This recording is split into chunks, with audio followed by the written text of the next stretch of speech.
robotic humanoids. Doctors aren't just learning the human body, they also have to learn the technology now. But nobody's talking about the hardware. Eventually there will be more robots than humans.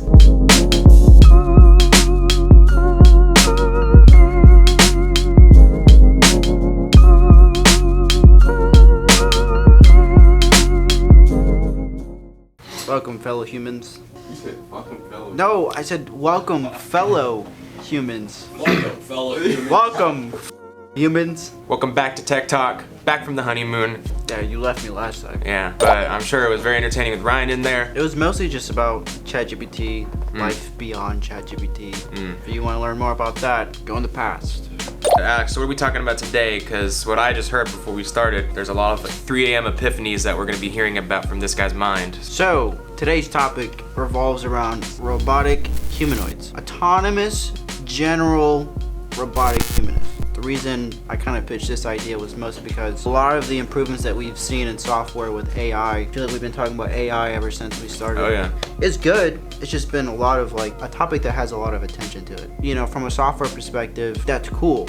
But nobody's talking about the hardware. The hardware. There's a little bit of some people talking about the hardware, but this entire conversation will be mostly revolved around hardware of artificial intelligence, which is beyond, your iPhone, desktop, but a replication of the human body. I feel like that was a long intro. Yeah, very long intro. The thing that I've been having epiphanies about is understanding technology, which the simplest way that I could explain technology, because when people say, yeah, I'm in tech, or I specialize in technology, what does that mean? The easiest way to kind of split it up for your brain to interpret or to understand, technology really can go into two fields, software and hardware. And when I say that, I can give you a visual. Take an iPhone, for example. This is the hardware, which is the thing in your hand, major component of human evolution. But when it comes to software, that's a whole other world where you can literally access any type of information, any type of app, just from inside of this hardware. So when you look at technology, from this perspective, it's software and hardware. And I really want to apply that same concept, that same philosophy into robotic humanoids, because it's the same thing as this. Hardware, which is the replication of the human body, and it's software, which is what makes the communication aspect of the robotic limbs communicate with each other to do specific tasks. I don't know, whatever you want it to do. Do dishes, fold your laundry, take over the world. So now are you talking about robots as their own entity, or are you talking about integrating technology into human bodies, or is it both? It could be both. The thing that kind of see right now that's happening is we're in the process of perfecting software in a sense. Okay. Which is, ChatGPT, all these other artificial intelligence improvements just from a software perspective. So when I look at the scope of robotic humanoids actually being a thing, which sounds like a crazy topic in today's world society, it's usually something that you would see on Black Mirror or some sort of weird, dystopian, utopian robotic movies of the future. But now it's becoming a thing where robotic humanoids is probably up next for major topics to discuss after ChatGPT. Only because we can already see it in the focus of some companies, like Elon Musk, his latest investor meeting, he talked about, just briefly, he had an hour-long conversation, which I didn't watch the whole thing because I don't have time for that, about how he plans to revolutionize a lot of components of the world for energy efficiency, blah, blah, blah. But there was a small little section. It was 5 minutes that he talked about the Tesla bot. Oh. 5 minutes. Just 5 minutes, just a little taste. The craziest thing about it is that, he was giving his visions for the future. A couple of things that stood out to me was he truly believes that robotic humanoids and humans will exceed more than humans. The production, the development of robotic humanoids from a Tesla bot perspective, he's already saying, at the end of this 5-minute conversation, robotic humanoids will exceed the number of humans on Earth. Eventually there will be more robots than humans, and that just makes me think about iRobot. All those movies that we watched as a kid where we just thought that was crazy but cool, those types of things are being created now. Yep. Which is crazy. another crazy thing about that, if you look at the video, I'll probably send it to whoever's editing it, cut a little snippet of it. Send it over to Marcos. In the video of the Tesla, the reason why I'm so intrigued by robotic humanoids is not because of like amplified human experience. The progress at which these robotic humanoids are being developed. Truthfully, I think it'll be introduced into the market within the next 3 to 5 years. Probably sooner. That seems fair. And the only reason I say that is because the Tesla was introduced last year. I don't know if you saw it, but it was the thing that came out in the thing on the The stage. thing and the thing, guys. You've probably seen it. The robot, he was coming out, but the robot couldn't even walk. Wasn't even doing anything. It was just like this, all in one place. But then, recap to now, in 6 months, they've made progress in the ability that the robot can walk. And the video showed it repairing another robot with other robots.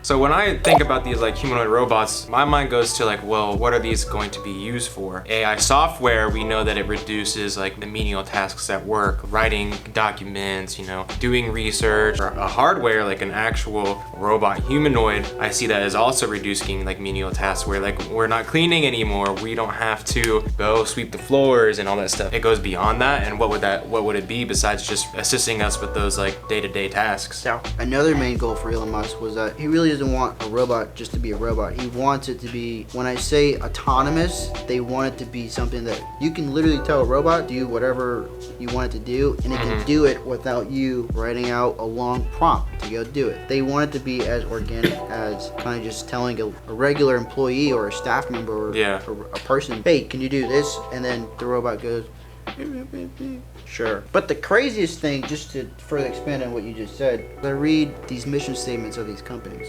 It's kind of weird, but then I also kind of believe it. But then also I've seen like new technology be released, and it's like not attainable for the average consumer at all. Super expensive. But anyways, besides that. How much? Like how much it's gonna cost? Yeah, how do you think? Or have you read anything that kind of states how much it will cost? I think this has about, he said it was gonna be about $18,000 to $25,000, which is, So you're just pretty much buying a car. you know, the car, the only thing that concerns me about that is like, you know, what would happen, hypothetically speaking, drug cartel, you know, buys a Tesla bot and it becomes like this amplified, jailbroken robot. Yeah. That's introduced to affect the world and change the timeline of society for $18,000. Crazy. Yeah, so there's a lot of power in them that we don't even know. There's capabilities that we probably can't even fathom that it would be able to do. Right, you're right. It's gonna affect history in a major way. That's why I not keep history, saying, the future. Yeah. That's why I keep saying the internet embodied into a robotic humanoid. You know, that's where I start to get a little worrisome. But based off the mission statements of these companies, like their main focus is to provide businesses the ability to always have labor. In the past 2 years, like there's been a lot of shortages in labor, people not wanting to work. Robotic humanoids will be a solution to that, to pretty much go, you don't want to work? See ya. Which is also great though, because it's just like with ChatGPT, like when we were talking about how those just like day-to-day tasks that are just more physical labor, those are gonna go, and then these robotic humanoids are also gonna help that, which will create like pathways for newer and more creative jobs for everybody. So people can see that as like, oh well, we're gonna lose jobs, but it's gonna create more jobs that are probably gonna be more fulfilling and entertaining to be in the future. Yeah, and that's another reason why they are in the process of creating these robotic humanoids. One thing that I saw was that they want to reduce the amount of people involved into dangerous jobs. So I guess like all I keep thinking about is like skyscrapers, cleaners. That's terrifying. If you do that job, get bravo to you. But as soon as I see a little wind draft hit the little, you're like, I would consider it done. So like jobs like that, or like things that have to involve with like explosions, you know, I think they see it as like, let's not eliminate, I'm not gonna say waste because I don't want AI to come and attack me later. Let's not eliminate a human species. Let's eliminate a robotic shell. Because the robot can be fixed, or yeah, a robot can just be redistributed. Yeah, even like I think one of the most dangerous jobs in the world is underwater welding. So just throw a robot down there and like it'll be fine. But to be fair, underwater welders make a lot of money. There was like a split moment in time where I researched when I was like finding myself. You know, I was like, what makes the most money that's dangerous but also fun at the same time? And that was it? That was one of them. But then I was like, why am I doing this? You know, why do I want to go in the water?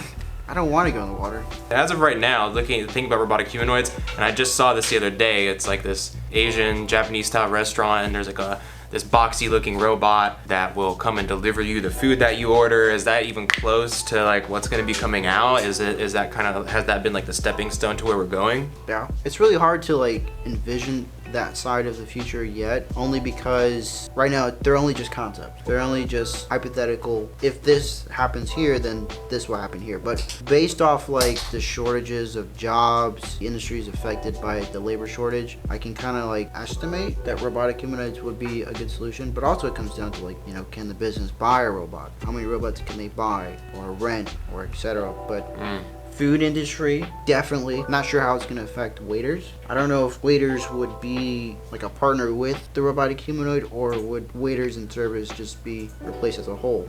Because even with technology now, like all the process of like serving the customer from a retail or a restaurant perspective, nobody's been replaced. If anything, it's probably helped waiters do their job even better. Quality of life updates type of thing. Yeah. I haven't seen anything like really be put in a position of like replacing people. One thing they do talk about a lot is manufacturing. The ability to like pack things, get a product to a consumer quickly as possible. Like people that work at Amazon, I think that's a huge risk actually. Amazon's entire like system and process is repetitive. So it's easy for a robot to be able to come in and take over that. I don't see it like taking over jobs like what used to be, which was a teacher. Yeah. Like more complex stuff like that, I don't really see it, but things more that for like involve more emotions and whatnot. Yeah. Could you imagine just coming to school and your teacher's a robot? That would be insane. You try to tell it some like Gen Z jokes to it. Like, did you hear about Lil Pump? And then the robot's like, Pump what? We're like, never mind. Don't worry. Yeah. So why do you think that these robots haven't been released now? Because I mean, we talked about the hardware, and I feel like as far as the hardware capabilities, it's probably already there to be able to build a robot that can walk around and move and function. So what are they still lacking to make these robots like perfected and ready to launch, do you think? I think it really comes down to, honestly, the user experience. I think they're still tweaking that. I think they're still working on that. But from like advertising campaigns about robotic humanoids just as a whole, like they look pretty amazing. There's this one company called Figure One. There's a video right here. Their latest concept of like their version of a robotic humanoid kind of looks like a Tesla bot, but it's like cooler, more silicone. Like they look like rubber compared to a Tesla. So bot. less like plasticky or metal-y and Yeah, it's more like, it looks like a rubber tire. Interesting. Kind of. I haven't even, you know what, I'll just look, what the Figure One Check robot? it out. They Figure actually, One robot. when I looked at this company, they didn't have a website, they didn't have a YouTube channel, but then when I checked it last night, now they got it. But yeah, that looks pretty sick actually. Have you watched the video? Go to their website. Oh, startup figure reveals humanoid robot, YouTube. Got that one. And this one came out literally like 2 weeks ago. All right, let's see. Okay, so looks like a network, almost like a nerve system that they're showing. That looks nice. Oh, I see. It almost looks like Spider-Man's costume material. Yeah, that's a sexy head. If that's actually how they can move it, it literally is moving exactly like a human hand. It's definitely some futuristic stuff. This is cool. Yeah, you were talking about like the marketing of it. I feel like a big hurdle they'll have to overcome is people accepting these robots, because a lot of people naturally be like afraid to use these things, and you know. See, there's a lot of fear behind these concepts that will be introduced into society. But honestly, no matter how crazy it sounds, the impact that they would have on society, I think the branding is going to be so fantastic that you're going to be captivated by the way they present this robot. Because just by watching that, I need some loans. I need more credit cards. Yeah. I need to give me a freaking robot. I want me a little Roby. Yeah, I'd be a little worried to get a robot, but I mean, that looks so cool. I'm just like, yeah, you know, let's just try it. Why not? With that, I don't even know what started that conversation. Let me see what other notes did I got. So we talked about the hardware, talked about the software. I'm trying not to go like. I know we talked about, you mentioned this term earlier. Now this is where it gets really interesting. Is, you know, as these humanoid robots integrate into society, let's talk about the techno sapiens. And what is that techno sapien to you? What does that like really look like, and what does that mean? So you got Homo sapiens, which is us. Humans, you know. Humans on Earth. Standard. One civilization on planet Earth. And then you have techno sapiens, which is a term that was coined by, I first heard it from Grimes, which is Elon Musk's wife, ex-wife, or wife, I don't know what you celebrities do. And it was basically the idea of keeping components of a human body, Homo sapien body, biological components of your body, but it's mixed with technological advancements, which is kind of like the foundation of transhumanism. I'll probably start talking about because I really do think that the transition into that philosophy will become more dominant as time goes on, as technology progresses. But techno sapien is basically just a advanced human, hasn't fully transitioned into like a full robotic body, but I would say it's more of a robotic body with a human conscious inside of it. Okay, so there's almost like varying levels. Like somebody's could just have like a robotic arm. Yeah, and that's or some it could all be majority robotic parts, and then the brain's still intact type of thing. yeah. As long as you don't touch the brain, you're fine. Yeah. But that's kind of like how I envision my future so far.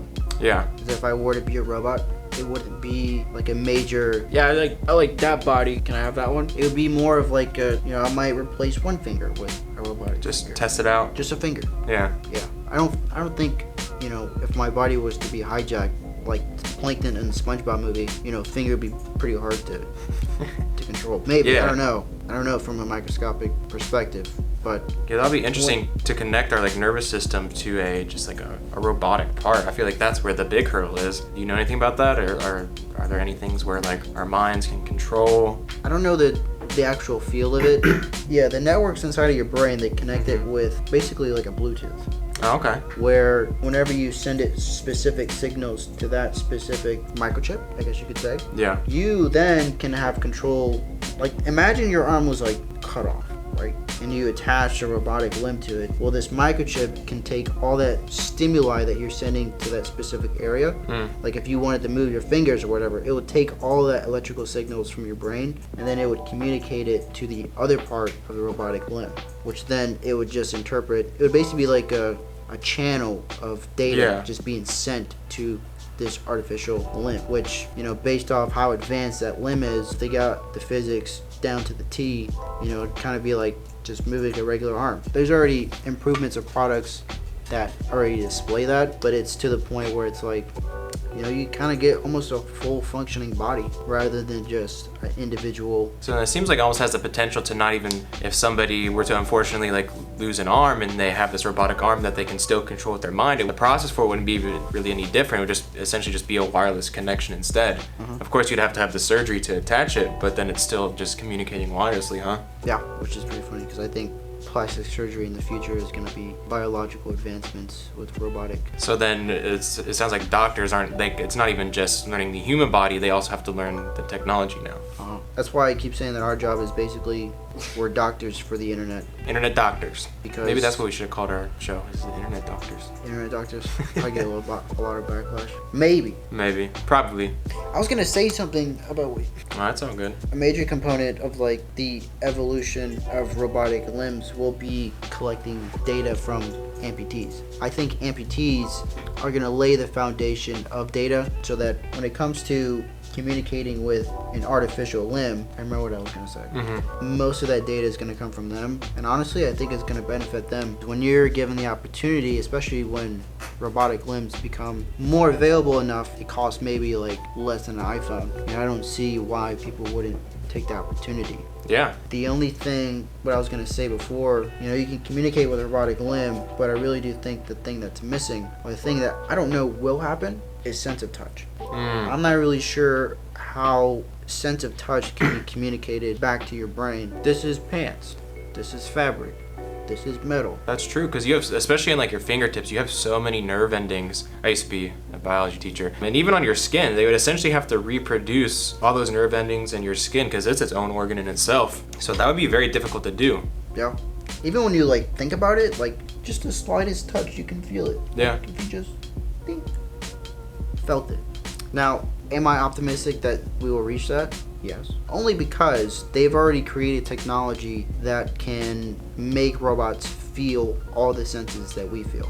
The only How does thing that work? So it was like a study that was released like last year. I should probably check in how they're doing right now, but they were able to replicate taste from a robotic perspective. So now, let's say you wanted to taste apples. Are at the point with technology that we can take the data that's inside of the taste. I'm not really sure how that works, but it would take the data from the taste of that specific strawberry and it would transmit it into digital data that can be interpreted as like that taste. So do you think they're able just to identify it based on the data, or do they actually get does the robot feel the flavor? See, that's the thing, because I don't really know. Yeah, that's the... Not until we can get a robot to be like, yeah, that tastes like a strawberry. And I guess that just goes back to the whole, like, you're talking about like sense of touch. I mean, taste is just another sense. That's gonna be really hard to replicate. Yeah, which, you know, when you throw these ideas out, they sound crazy, but we also live in a world where time crystals exist. That's an actual concept. I've heard. We'll get into that another time, I guess. This is crazy. As we progress with robotic technology, you know, it starts to become like a new marketing campaign like McDonald's. Where it's like, get a limb here for $25. Rent here, blah, blah, blah. Do you see yourself transitioning? Do you see yourself participating into this, categorize you as a transhuman or a techno-sapien? It really comes down to whatever you look at it. Do you just want to look cool? Do you want to be part of a movement? Do you see yourself transitioning into incorporating artificial limbs into your body? I wouldn't do it unless necessary. I guess if like the time came and it just became like, because you know, you don't want to do what everybody else does, but at some point if everybody does it, then you don't want to like fall behind. So I guess at that point, yeah, but I feel like in our lifetime it won't be necessary. It'll just be like extra. If you want to, you can do it, but it's not going to be like, oh, if I don't have this, then like I'm at a disadvantage. Kind of like a Rolex. It's just like a nice feature. I'll get the robot though. That's how I look at it. I just look at it as like just flexing. Like, give me that piece of metal. And I just hit my ding ding ding. Yeah. Like, it's pretty cool, huh? But the question is it worth it to do all that? Because really, the only pressure I see for people to transition into like incorporating robotic stuff into their natural body is productivity. The ability to do more. Yeah, the ability to do more. Because the thing that I always think about all the time is that, you know, just look at how ChatGPT performs from simple prompts. They can give you information almost immediately that's credible, reliable, and it's enough to give you direction to, you know, perform whatever input that you put. And when you put it in a scale of like a robotic figure, the only cap that they have is memory storage. Which we're in terabytes now, so. Electricity, data, which our limitations comes to competing with that was one of my main reasons why I even considered like robotic figures as a whole. It's because I hate sleep. I hate how much sleep the body needs. I feel like 8 hours could be invested into something else, more productive.